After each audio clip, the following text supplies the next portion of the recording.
Ito guys, ang ating shoebox foldable drawer case. So, ang una po natin gagawin is, syempre, i-open natin siyang ganyan. Labas natin. Ayan.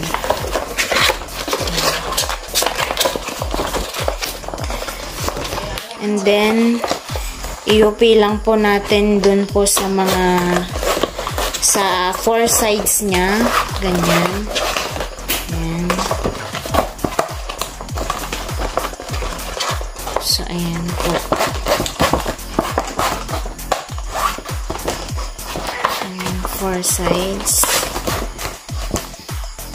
And then, punta po tayo dito sa likod. So, itong nakikita nyo pong box na to is tatanggal niyan. So, ayan. Pati po dito. So, ayan.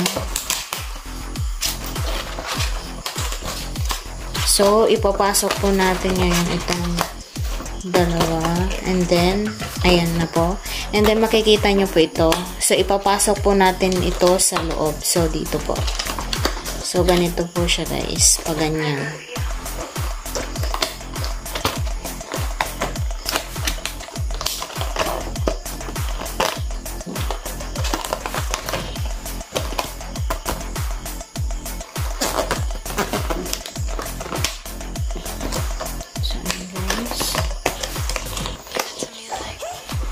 So, ganun lang po kasimple.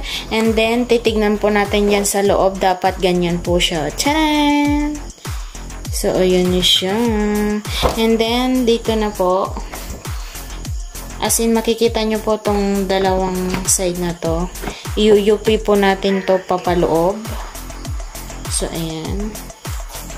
So, ayan. Papaloob po siya dapat. And then, ilalagay na po natin yung cover. So, ayan.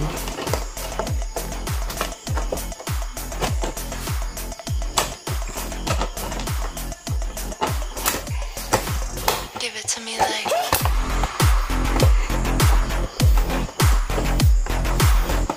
so, ganun lang po siya kasimple.